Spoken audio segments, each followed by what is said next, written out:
of the National University of Rwanda. When I was a student, he was my rector. For sure, you will be inspired.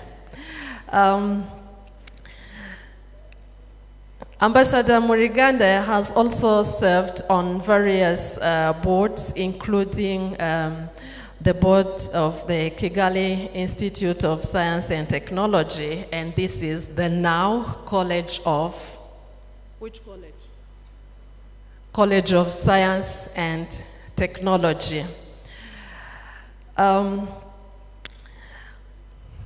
Considering all this heavy portfolio, I will announce to you that Ambassador Professor Charles Muligande has spent more than half of his life as a refugee.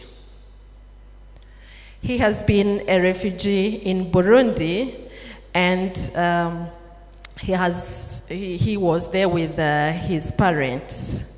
And he was only able to come to live in Rwanda in 1994. And he has been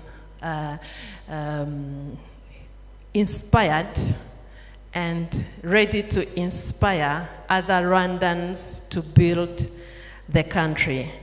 In terms of Christianity, Ambassador Muligande is the founder and member of Rwanda Leaders Fellowship, which organizes the prayer breakfast for leaders, and he's an active member of the Assemblies of God Church in Rwanda. So he combines leadership, Christianity, and, inspiration to the youth. So, Ambassador Professor Muligande, you are welcome to inspire these people who requested that you inspire them. Welcome.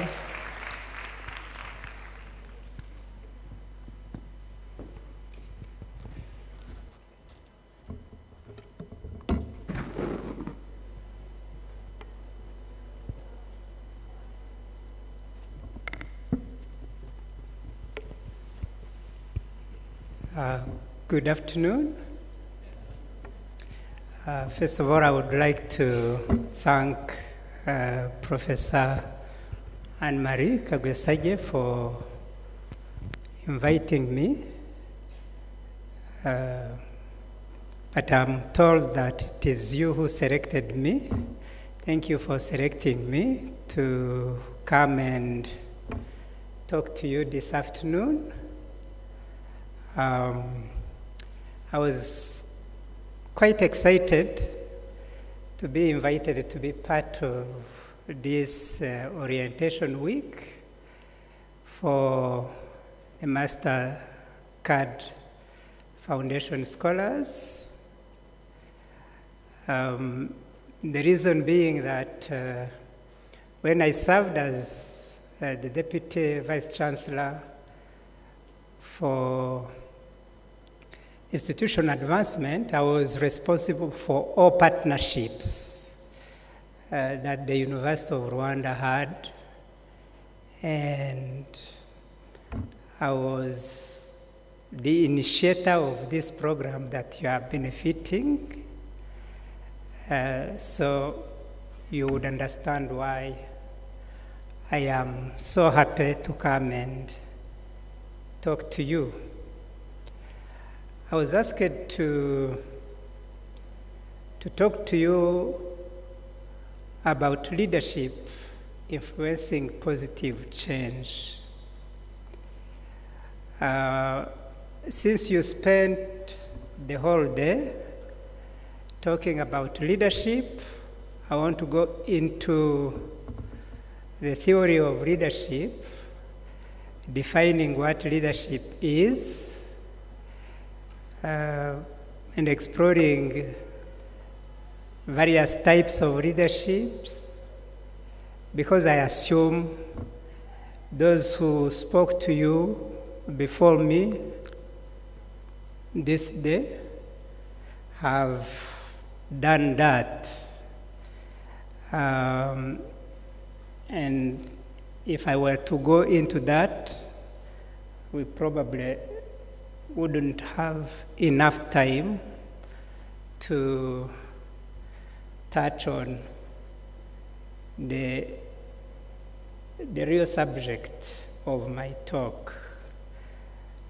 In any case, if I were to define leadership, you would probably be confused because there are almost as many definitions of leadership as there are people who have tried to define it.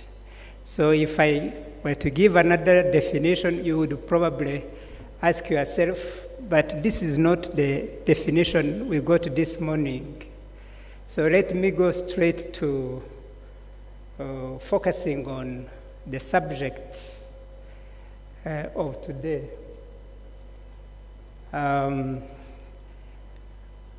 Can you go to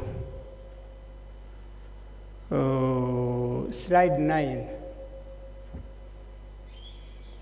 Yeah, I'm sure you were told that there are so many types of leaderships. You have autocratic leadership, you have bureaucratic leadership, you have transactional leadership, democratic leadership, laissez-faire leadership, charismatic leadership, servant leadership, and transformational leadership.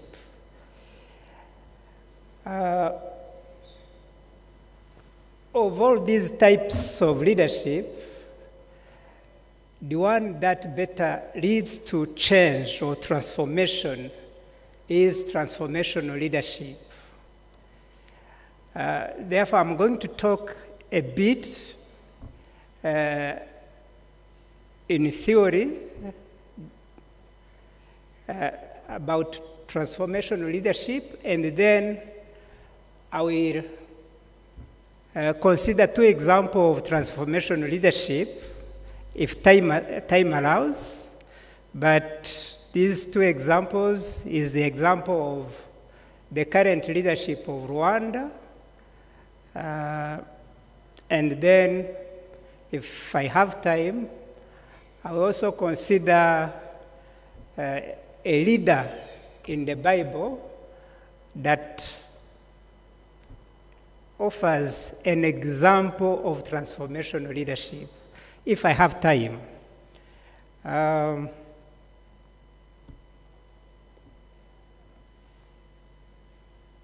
A definition of transformational leadership, a simple one, is that it inspires positive changes, leading to achieving extraordinary results. And the title of my talk is Leadership That Influences Positive Change. A more elaborate definition of transformational leadership is that given by Bass and Riggio in 2006 as actions, processes that transcend the leader's own self-interest with the purpose of empowering, inspiring, and challenging the followers to achieve a higher level of functioning. That is the theory, the theoretical definition.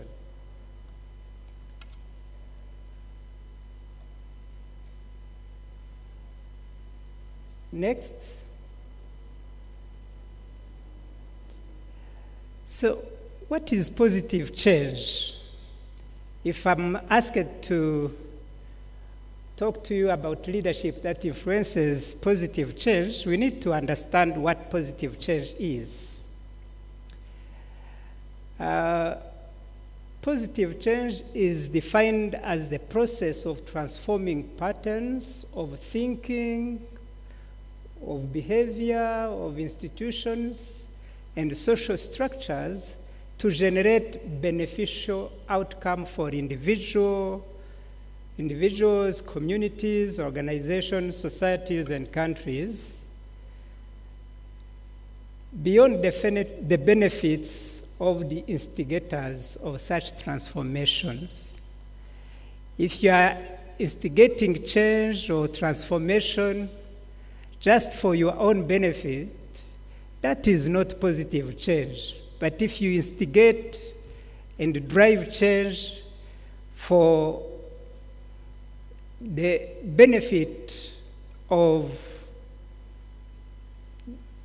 communities, organizations, societies, and countries, that is what we call really positive change. So transformational leadership produces change or transformation through the following stages. They usually carry out a thorough assessment and get a deep understanding of the current condition, what we call the now scenario. So usually transformational leaders sees what other people do not see, hears what other people do not hear.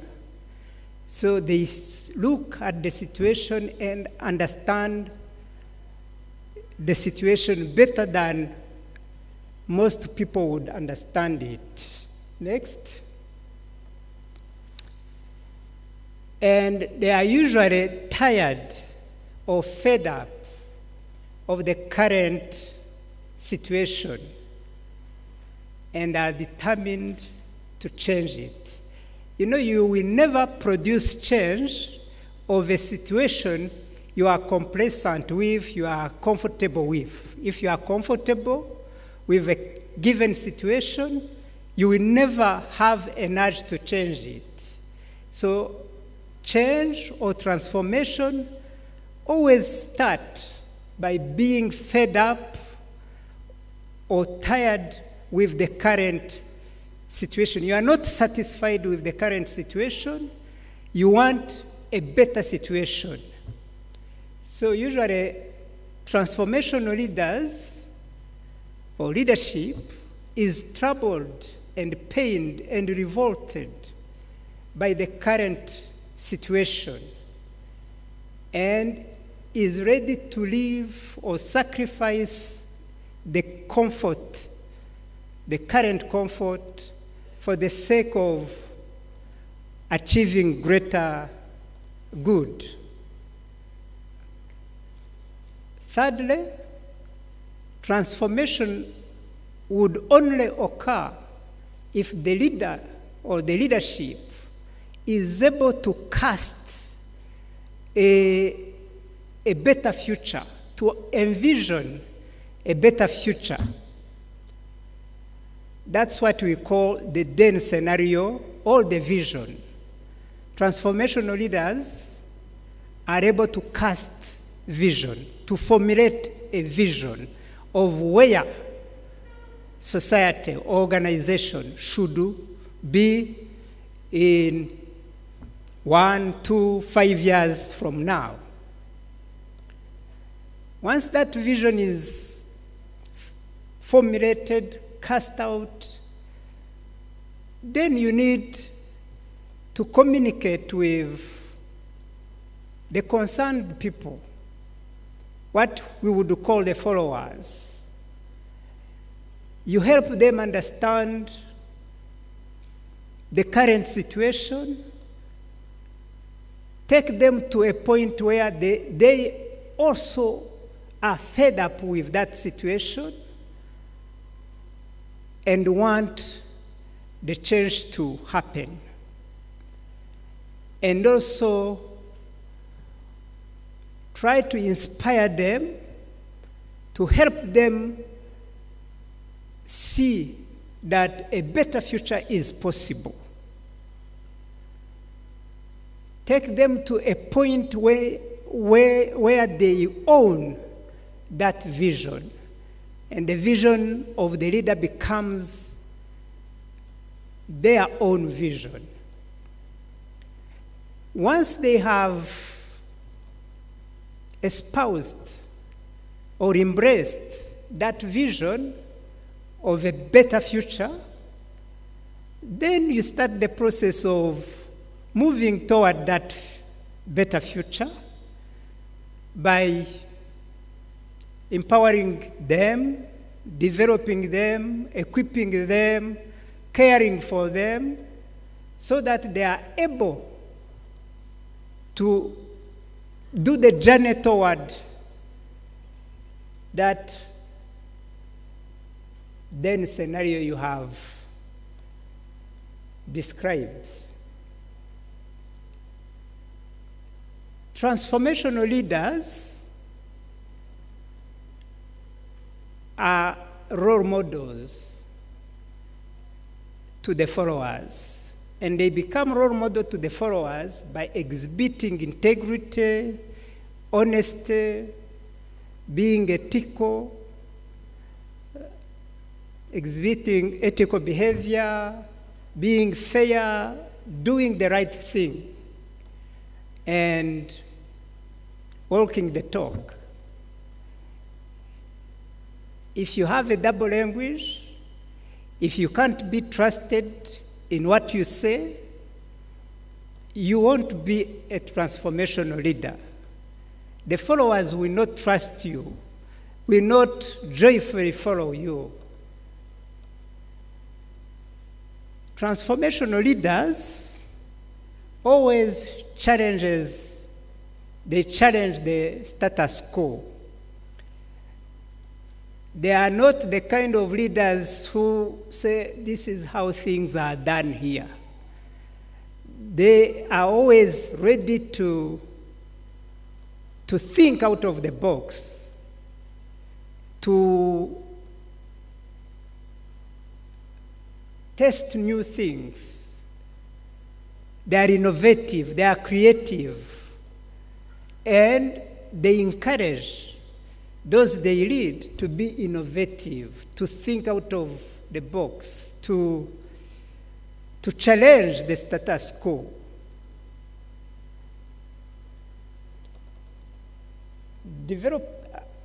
Transformational leaders then develop plans and strategies and implement these plans and strategies with great discipline. When you are implementing your plans, when you are moving toward your vision, it is almost certain that you will meet challenges. There are going to be opposition. There are going to be new circumstances that are going to erupt, which you had not even envisaged. So what characterizes transformational leaders, leaders who are able to influence change, is that they remain focused on the vision, on that better future they set out to reach. They are not discouraged or deviated by the obstacles they meet in the course of implementation. And of course, transformational leaders usually celebrate achievements because they know that in celebrating achievement, people are encouraged. Those who have contributed to the achievement are encouraged. And that encouragement gives them the strength and the commitment to achieve even greater heights. So, as I said, we are going to look at two examples of transformational leadership. The first example is a contemporary one, is the one under which we live. The Rwandan leadership the leadership of His Excellency President Paul Kagame. And if time allows, I will Look at the leadership of Nehemiah, the biblical leadership. I mean, the biblical example, if time allows. So, I told you that change or transformation always starts by a thorough assessment of the situation, the now scenario, and by being tired and fed up with that now scenario, and then by feeling an irresistible urge to do whatever it takes to change it. His Excellency Paul Kagame, our president, together with a number of friends or comrades in the Rwandese Patriotic Front, sat and assessed the political, social, and economic situation of the Rwandans, both inside and outside Rwanda. This was in 1987. And created an organization that most of you know, the Rwandese Patriotic Front, after finding that the situation in which the Rwandans, both inside and outside Rwanda, were living under, were despicable and could no longer continue to be the same. Indeed, Rwanda was characterized by an apartheid-like regime that was discriminating her people based on the so-called ethnicity, religion, etc. The regime had maintained hundreds of thousands of Rwandans in exile with no hope of return to their motherland. Therefore, they resolved to do whatever it takes, including sacrificing their comfort, for the great common good. Some of these people who sat and reflected had good positions in Uganda where they were living, others in Europe, in America, but they said, the people of Rwanda are living under despicable conditions. We need to do something to change that situation. So they were fed up with the prevailing situation in Rwanda. I also said that change will only occur when leaders are able to formulate an exciting vision of how the future should look like. That's what we call the then scenario, or the vision. His Excellency Paul Kagame and colleagues envisioned a Rwanda which will be united, just, prosperous, well-governed, whose citizens are proud of being Rwandans, and that is a globally respected member of the international community. This is a summary of what is known as the 8-point political program of RPF. That was the then scenario they envisaged for Rwanda.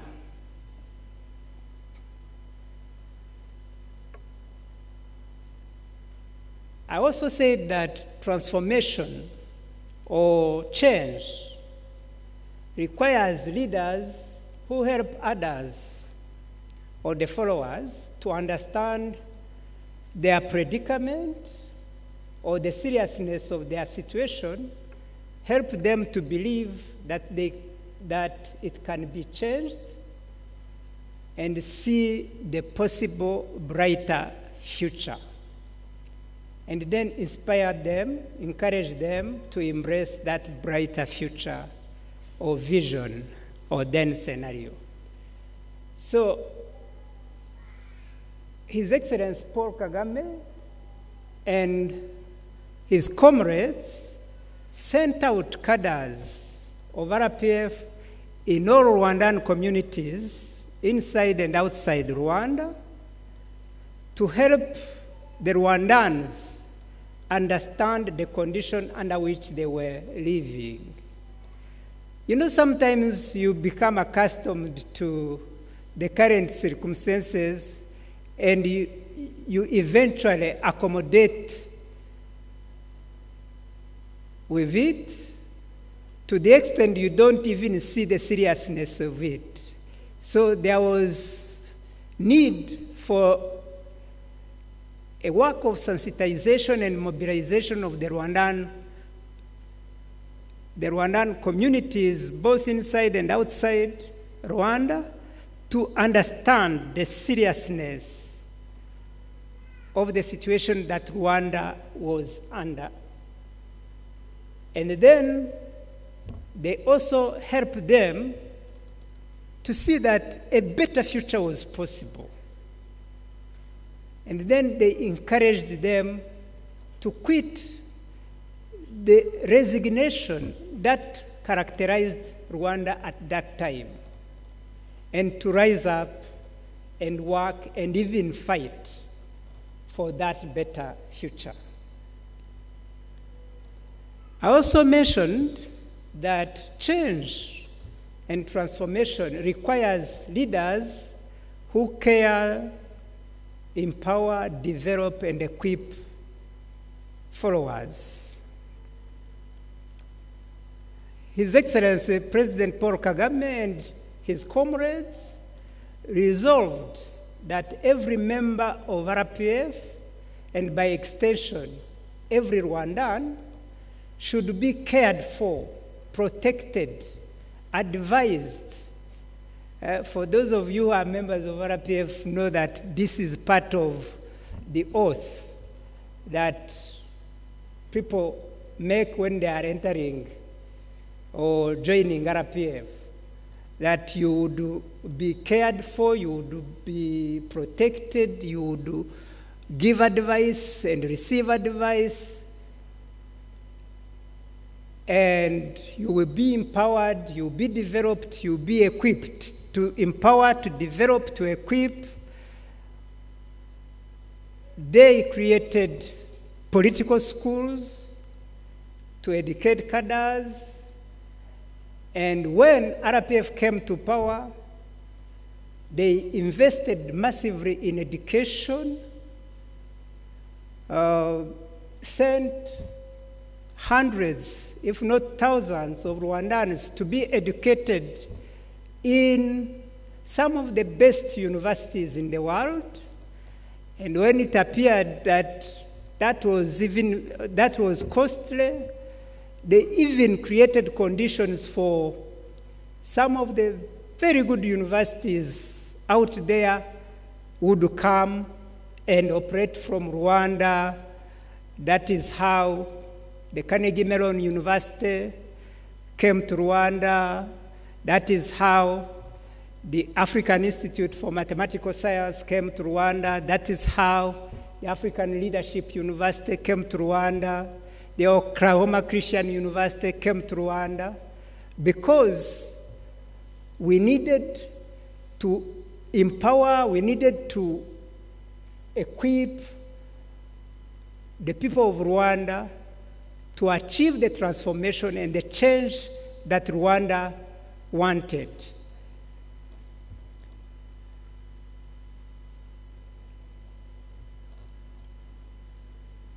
on the aspect of caring for Rwandans, I would like to cite examples of how Rwanda cares. Maybe many of you are very young, but probably you have heard that whenever there is a situation that puts Rwandans in harm's way, wherever it is, the government of Rwanda does everything possible to rescue the Rwandans. Some of you would recall several bus accidents that have happened in Uganda, in Tanzania, and the government of Rwanda would send helicopters to rescue the injured, bring them to hospital. You would recall that during the uprising of Egyptian to remove Hosni Mubarak from power,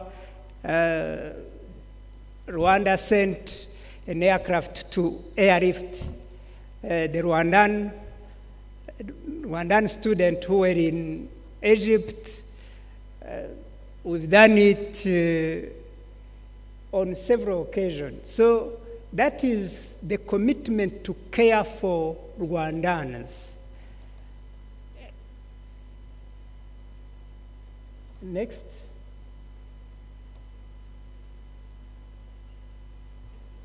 I also said that for transformation or change to happen, leaders must be role models for their followers. They must exhibit integrity, ethical behavior, fairness, do the right things, and also be people who stand by their words or walk the talk, as we say. So President Paul Kagame, His Excellency President Paul Kagame, has served as a role model to all Rwandans in the way he sacrificially serves the country, serves Rwandans, in the way he fights corruption, in the way he does what he promises, even when it is costly. I would say that really modeled the dignity of Rwanda.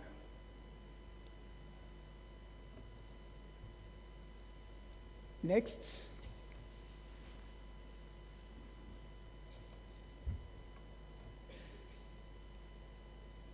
I also said that change or transformation requires leaders who challenge the status quo, who are creative, who are innovative, and encourage followers to do the same, because that is one of the ingredients for achieving high performance.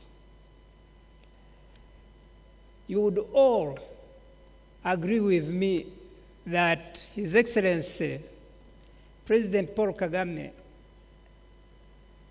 and his comrades have challenged the accepted norm that Rwanda was a small and impoverished country that is condemned to live off the handouts from the donors. Because that was really the common thinking in Rwanda before 1994, and even some years after. I would recall that in the 90s and even early 2000s, whenever a minister would go up country to meet the people, minister or prime minister, even the president, the Rwandans she would be meeting would take the floor to say, we don't have an NGO here, we need a project here, can you find a benefactor, a donor who can come and help us? Because they knew that's what they were accustomed to. They survived on the handouts of NGOs, the so-called donors, and that's what they were telling the leaders. Find us a donor, a benefactor. But now, if you look at meetings that our leaders have with our population, they would always say, this is what we have done. We have done this. We've started from this little. We have achieved this. These are the plans we have.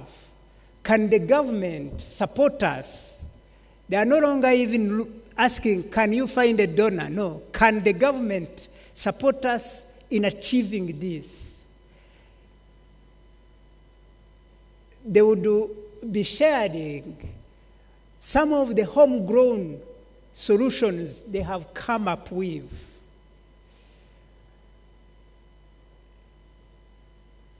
So, His Excellency President Paul Kagame and the leadership of Rwanda of today has been very innovative, very creative, has challenged the status quo. That's how we came up with several homegrown solutions, such as Gacaca courts, for example. The international community were telling us, oh, they are going to send us lawyers, judges, prosecutors to help us deal with the aftermaths of the 1994 genocide. But we knew that no amount of lawyers, judges, would be able to deal with the situation we had. We had to sit down and think out of the box and come up with an approach to the issue of justice that confronted us in a manner that brings stability to our society, brings reconciliation and unity to our country. We came up with so many other homegrown solutions, such as Abunzi, Ubudehe, Visit Rwanda. And we created even institutions that did not exist before.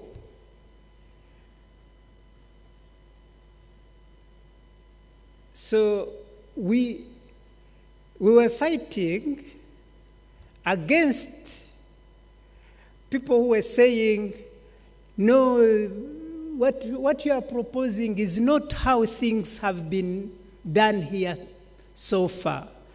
But if we were to be doing things as they were done before, we wouldn't have the Rwanda we have today. So we had to be creative, think out of the box. Of course, once the vision was cast out, formulated, once we mobilized the people to embrace that vision, make it their own, and be ready to move forward, we needed to elaborate plans, strategic plans to implement that vision. His Excellency Paul Kagame and the leadership of Rwanda were able to formulate development vision such as Vision 2020, Vision 2050, as well as their various implementation plans such as PRSP. PRSP is Poverty Reduction Strategy Program, EDPRS 1, 2, 3. EDPRS is Economic Development and Poverty Reduction Strategy. And then the current one, the NST1, the National Strategy for Transformation. And what has characterized the leadership of Rwanda is its discipline in implementing this vision, these strategies, these action plans. You know, in many countries, they even hire experts from World Bank, AFDB, African Development Bank, some consultancy organization to come and write nice, beautifully written visions and strategic plans, annual action plans, but they don't implement them. That's why in many cases you don't see transformation and change happening. But because in most cases the vision we formulated, it is us who formulated the vision. The strategic plans, it is us who formulated. Us meaning Rwandans, it's not me, I'm not talking about myself. Rwandans. And there has been a leadership that has insisted that we implement what we agreed upon. And that is what has produced the changes that you've seen in Rwanda. I also said that change or transformation requires leaders who remain steady and are focused on the vision. Their eyes are set on the vision, the then scenario, and they are not deviated from it. They are not discouraged by whatever challenges or difficulties that they met on the journey. I would say that surely His Excellency President Paul Kagame and the leaders he has worked with have met tremendous challenges on their journey to liberate Rwanda and to transform Rwanda into what we know it to be today. Actually, against all odds, they have remained steady, focused on that vision of building a Rwanda that is united, that is just, that is well governed, that is prosperous, and that is respected and contributing to the international community. I would take a few minutes to just recall some of these challenges, enormous challenges that we have met on our journey. When it became apparent obvious that the regime that was in Rwanda in the 80s, early 90s, would not accept change through discussion, dialogue, sitting around the table and coming up with ways of transforming Rwanda. The RPF decided to launch an armed struggle. But early on, actually on the second day of that struggle, we lost the commander-in-chief, Major General Fred Rwigema. And then a few days later, very senior commanders died. Major Bayingana, Major Munyenyezi, and others, of course. But that did not deter RPF from the then scenario, the vision, the future they set out to achieve. The first intervention of foreign forces, you remember that France sent soldiers to Rwanda to fight for Habyarimana. The late Mobutu sent soldiers from Zaire. Belgium sent soldiers, but the RPF was not deterred by that huge difficulty. They were committed to not be deviated from the objective of achieving change in Rwanda. Later on, the regime, here when it became desperate, it organized the genocide against the Tutsi. Again, RPF was not deterred by that. It fought, stopped the genocide, defeated the genocidal regime, and created conditions to start from zero. I would say even from -0, because the country got completely destroyed. But RPF remained focused on its vision, was not discouraged, was not deviated from that vision of building a united Rwanda, a fair Rwanda, a just Rwanda, a Rwanda that is well governed, that put the welfare of the people of Rwanda at the center of governance, a citizen-centered governance. That vision of giving dignity to the people of Rwanda and to the country of Rwanda, and making Rwanda a respected member of the international community, a contributing member. We faced a lot of attacks from the defeated genocidal forces supported by their international supporters.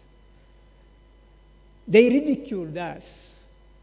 You would recall that a person like Mitterrand said, you know, this RPF, the people of Rwanda have voted with their feet. They don't want them. That's why we have exodus of biblical proportion. They went to the then Zaire, Tanzania, Burundi, and some of their artists, such as Vikindi, came up with a song that would say in Kinyarwanda, and I would translate, "Nimurwigere murudusubize." Test it a bit and give it to us. Rwanda does not belong to you.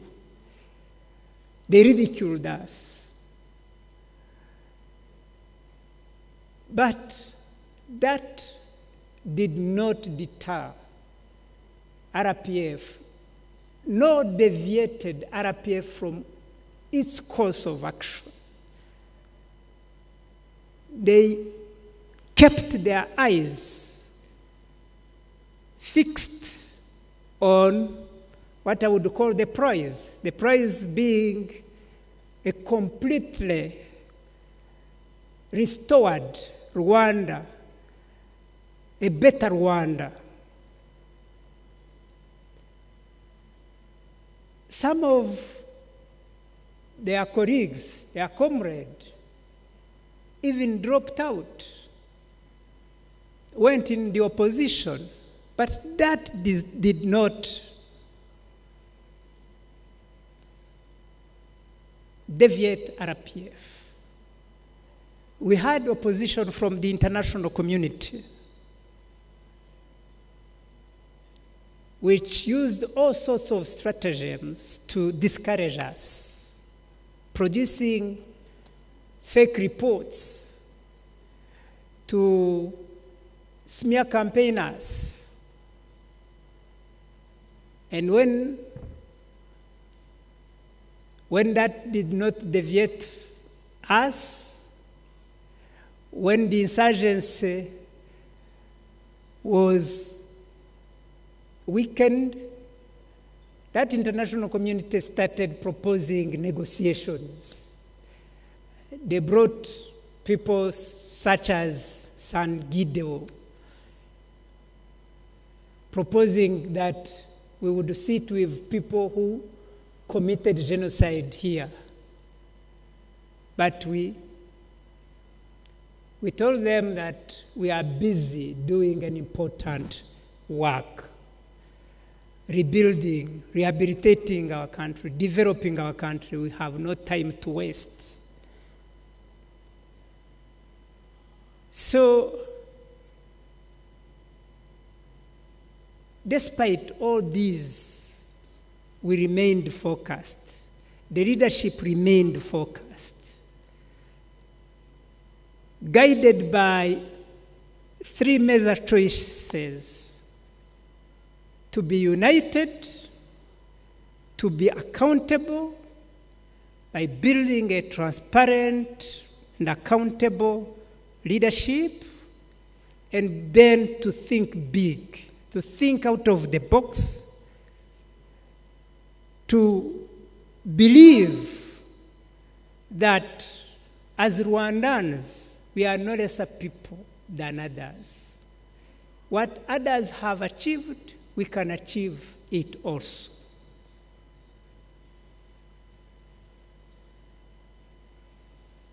So I also say that transformational leaders celebrate achievements. That's what we have been doing by marking events such as Liberation Day. Liberation Day is always an opportunity to look back at what we went through, what we have been able to do thus far. And for some of us who are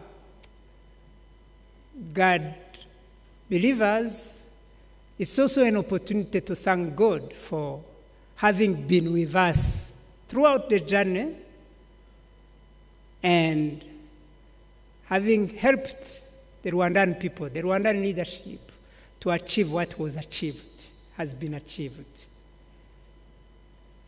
And to recommit ourselves collectively as leaders, as those that are led, to continue to move on toward that then scenario, that vision of seeing one day a Rwanda that is united, a Rwanda that is just, a Rwanda that is fair, a Rwanda that is prosperous, a Rwanda that is respected in the concert of nations. By the way, if I would just digress on that last point. Rwanda is today a respected nation. I can give you an example that expresses that respect. If you look at the number of Rwandans that are now serving international organizations, you wouldn't believe that it is this small Rwanda of 26,000 square kilometers, of 13.5 million people. You know, we have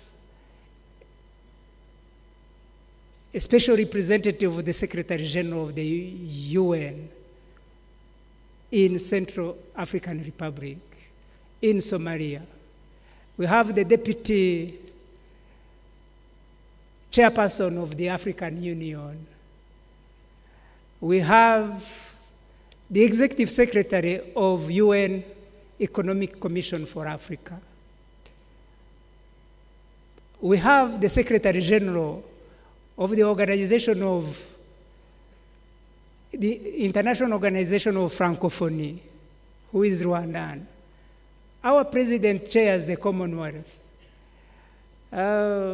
We have the director of the UN malaria program.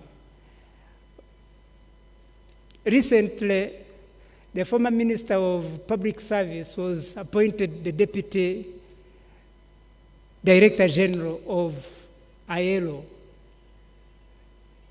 I can go on and on.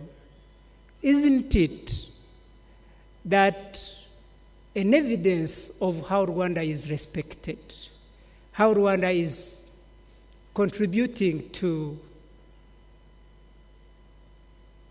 building to the international community? Rwanda is the third largest troop contributor to UN peacekeeping operations. We have peacekeepers in Central African Republic, in Sudan. We even have bilateral cooperation whereby we send forces, soldiers and police to help our brothers in Africa to deal with insecurity. Who would have believed in 1994 that Rwanda would be in a such position in just 30 years? Isn't it an evidence of transformational leadership, a leadership that influences change? So I would say our leaders, our president has put Rwanda on the map like never before. Rwanda is obviously on the way to development. We still have a lot of challenges. Rwanda is still a poor country, but the modest but meaningful progress we have made, the fact that our economy has been growing over the last 20 years, all this gives us hope that if we continue, if we keep the pace, if you, the young people, are committed to serving your country, to loving your country, to the extent of being ready to die for it, Rwanda will certainly be a developed country by 2050, as we stated it in our Vision 2050. But I would say that the greatest change that has happened in our country, that our leaders have engineered, the greatest legacy that our current president, President Paul Kagame, is going to leave behind in Rwanda is that of giving Rwandans their dignity, giving our country dignity, making Rwandans believe in their self-worth, believe in themselves. I think that legacy is the driving force for the current transformation, the current developments, progress that is happening in this country. It is also going to the force that will sustain Rwanda's transformation in the future.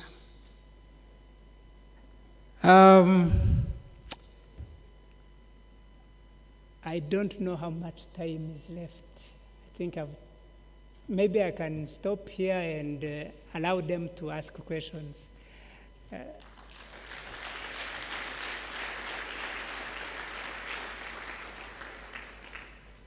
I will talk about Nehemiah next year for the next cohort. Thank you.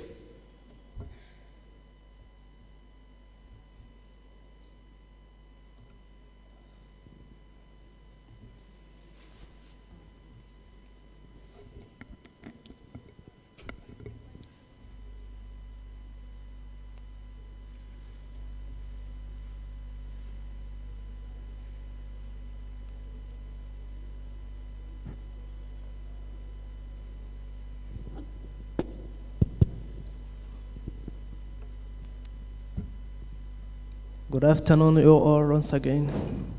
My name is Cesare Dushimimana, and I'm a student at the University of Rwanda and a Mastercard Foundation Scholars Program scholar at the University of Rwanda doing architecture. First, I would profoundly like to thank you, Ambassador Professor Charles Muligande, for the very inspirational and educative talk to us this afternoon.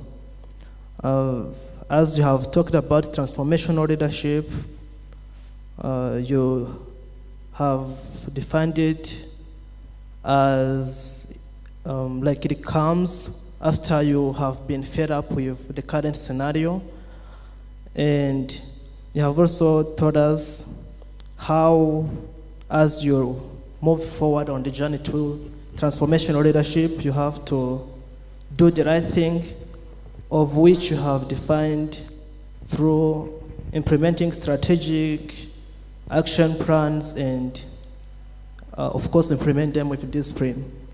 By then, my question to you is, as you have also said that it comes with uncertainties as you move forward, let's suppose, for instance, for a very good example that we all know about Rwanda, RPF, redefining history of Rwanda and putting it back on the map from the presentation.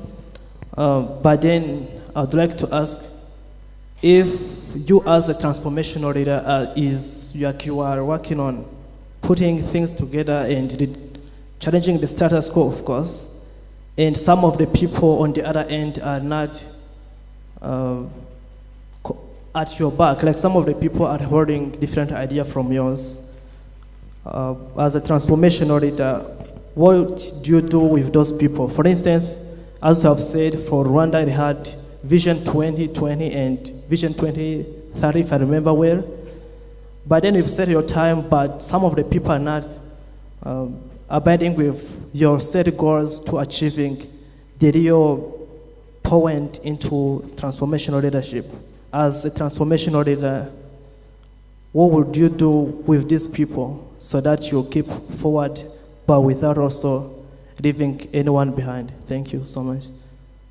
Sorry, I also want, as the end to my submission, I was lucky enough to visit the Museum for the Campaign Against Genocide, located that was well known as Parliament, where I was taken into the journey throughout how RPF was able to fight against genocide and set up the government of Rwanda as beautiful one as we see it today. But then I would very much like to request, if possible, the officials in concern from the Mastercard Foundation, if possible, as young adults and agents of transformation of Africa, to take us, or if possible, the Mastercard Foundation scholars to that museum so that we can maybe experience more of the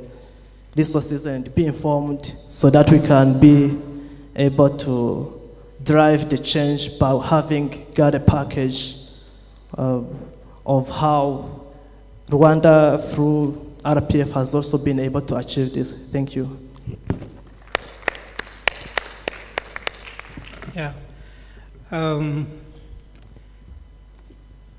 You asked, what do we do with people who fall on the side, are not keeping up with the pace of transformation, or distracted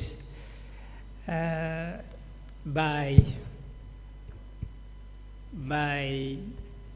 what they see as opportunity or as privileges, so as to not leave them behind and keep the momentum for the process of change or transformation. Yeah, first of all, those are things that are bound to happen, because not everybody join a process of transformation with the same motive. That superior motive of serving people, serving the greater and common good. There are people who join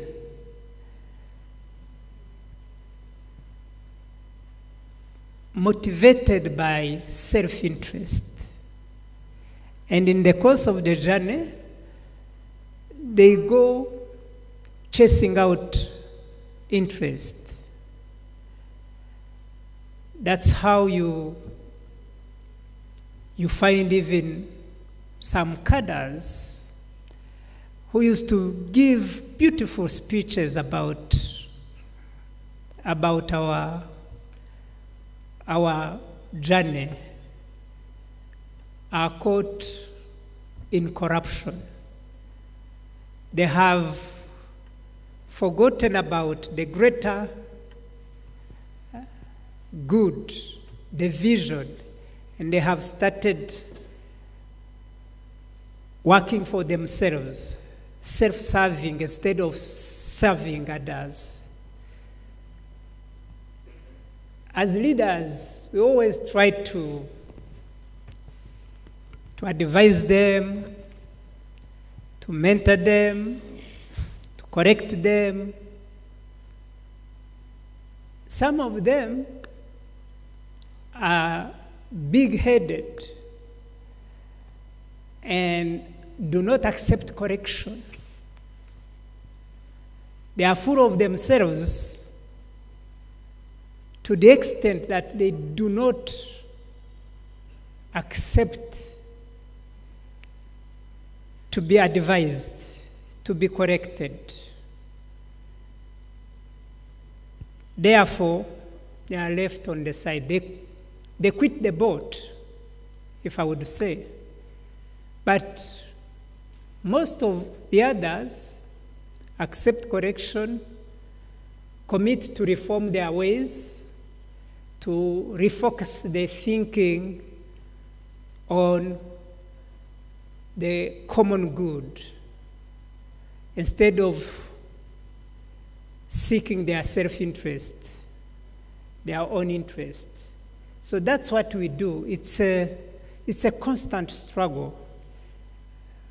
You keep inspiring, you keep engaging, you keep mobilizing, and when that is not sufficient, you even punish. That's how some are even languishing in prisons, because they went too far. So that's what you do.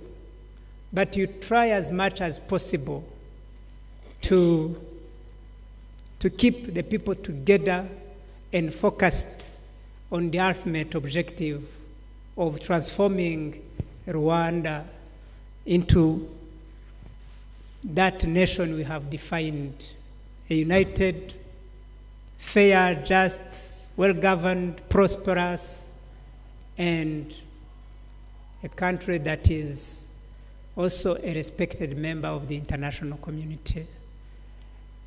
You try to tell people that if they are patient, there will come a time that the benefits of development, of growth, are going to come to all of us, Rwandans, instead of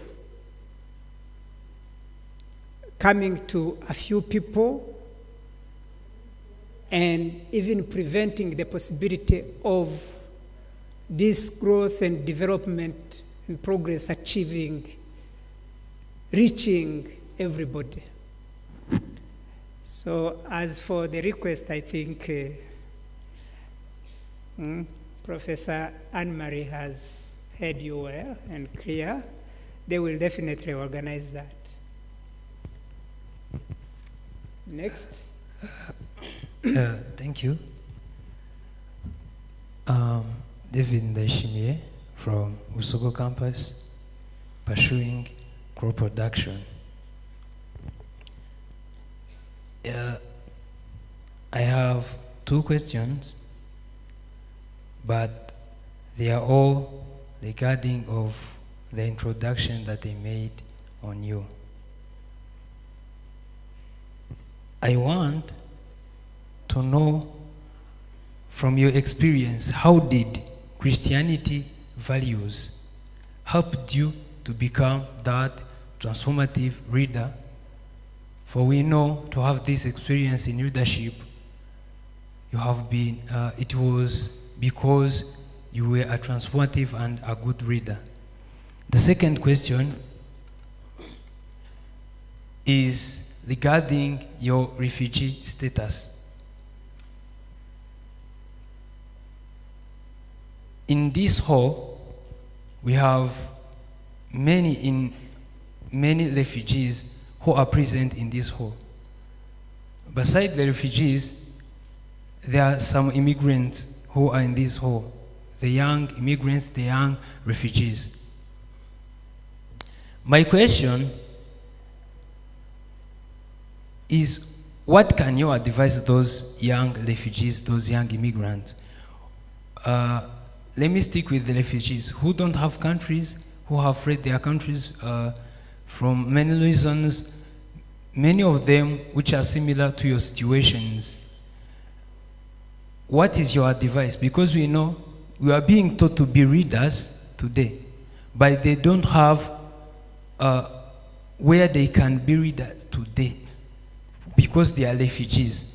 And I don't know if you would be that kind of reader, like achieve the minister position, ambassador position, while you were refugees. What is your advice to those young refugees and those young immigrants? Thank you. Yeah. So the first question is about whether or not my faith, my Christian faith, played any role in my being a leader and a transformative leader. First of all, I would say that definitely anything positive, anything of value that I have ever been able to do in my life was kind of facilitated, supported, guided by my Christian values. Even for me, even being engaged in the struggle that the people of Rwanda undertook to liberate this country and transform this country, I would say my faith, my Christian values helped me in making that commitment, in being engaged in that. Because I looked at very many other leaders in the Bible that sacrificed, that quit their comfort to serve their people. I would cite Moses. Moses was extremely privileged. He had grown as a king's kid. He grew up in the palace, had all the privileges, was trained to be a leader in Egypt, but quit that comfort to go and help the people of Israel.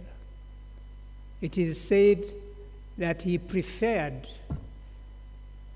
to suffer with his people than enjoy the perks of being a child of Pharaoh.